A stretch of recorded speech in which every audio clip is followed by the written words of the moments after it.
અંકલેશ્વરમાં એક કહેવતને સાર્થક કરતી ઘટના બની છે। ઘર કા ભેદી લંકા ઢાએ।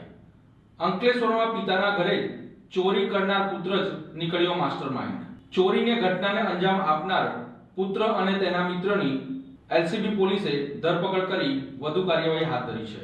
અંકલેશ્વર શહેરના પારસીવાડ વિસ્તારમાં રહેતા એક પ્રતિષ્ઠિત પરિવારના બંધ મકાનમાં થયેલી 19.80 લાખની ઘરફોડ ચોરીનો ભેદ પોલીસે ગણતરીના કલાકોમાં ઉકેલી કાઢ્યો છે। ચોંકાવનારી વિગત એ છે કે આ ચોરીને અંજામ આપનાર અન્ય કોઈ નહીં પણ ઘરનો જ 18 વર્ષીય પુત્ર અને તેનો મિત્ર નીકળ્યા છે। લગ્ન પ્રસંગમાં ગયેલા પરિવારના બંધ મકાનને નિશાન બનાવ્યું।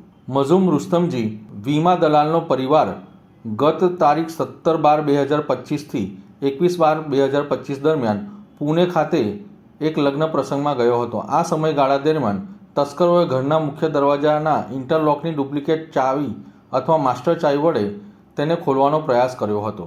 ચોરોએ પ્રથમ માળે આવેલ ડ્રેસિંગ રૂમમાં કબાટ અને ડિજિટલ સેફ તોડી તેમાંથી આશરે 14 તોલા દાગીના અને ગ્રાઉન્ડ ફ્લોરની તિજોરીમાંથી 3 લાખ રૂપિયા રોકડા મળી કુલ 19.80 હજારની મતાની ચોરી કરી હતી।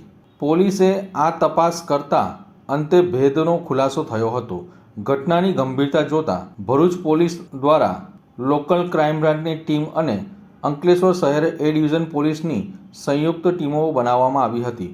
હ્યુમન અને ટેકનિકલ ઇન્ટેલિજન્સના આધારે પોલીસને બાતમી મળી હતી કે આરોપી અમદાવાદમાં છે। પોલીસે તાત્કાલિક અમદાવાદ ખાતે દરોડો પાડી ફરજાન મજૂન વીમા દલાલને ઝડપી પાડ્યો હતો।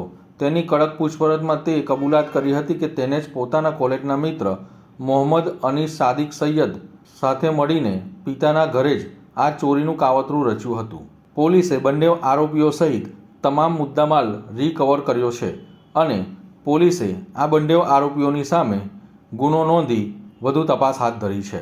જી અંકલેશ્વર શહેરના પારસીવાડા વિસ્તારમાં તારીખ 17/12/2025 થી 21/12/2025 बीच कोई समय मजूम रुस्तमभाई જેના ઘરમાં એક ઘરફોડ થઈ હતી। એ લોકો મહારાષ્ટ્રમાં કંઈ લગ્ન में ગયા હતા તો આ દરમિયાન આના ઘરમાં એક મોટી ઘરફોડ થઈ હતી જેમાં 14 જેટલો તોલા દાગીના જેની કિંમત આશરે 16,80,000 રૂપિયા અને બીજા 3 લાખ રૂપિયા કેશ આની ઘરફોડ થઈ હતી। તો આમાં આપણે એલસીબી પીઆઈ અને આની ટીમ અને આપણા અંકલેશ્વર શહેર એ ડિવિઝનની ટીમ અને આ લોકોને તપાસ કરતા મળેલ હ્યુમન અને ટેકનિકલ ઇન્ટેલિજન્સ આધારે અહેમદાબાદથી 23/12/2025ના રોજ ફરજાન મજૂન નામના એક વ્યક્તિની ધરપકડ થઈ હતી અને આને દ્વારા ગુનો કબૂલ કરવામાં આવ્યો હતો।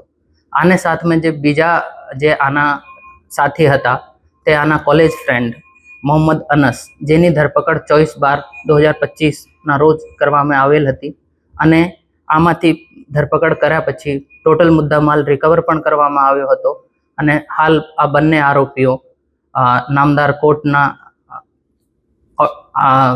ઓર્ડર આધારે ફિલહાલ કસ્ટડીમાં છે। જે બે ચોર પકડાયા એમાં કોઈ જાણ ભેગું હતું તે કોણ હતું?